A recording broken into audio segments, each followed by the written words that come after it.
Zbogom totice, male skotice, mađarice, svađalice, srcolomke. Prave ste lepotice, žali Bože, faliti vam druge momke.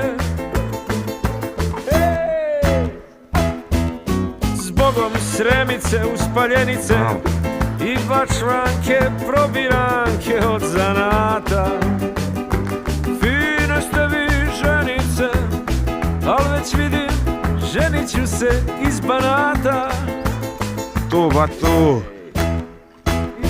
Evo.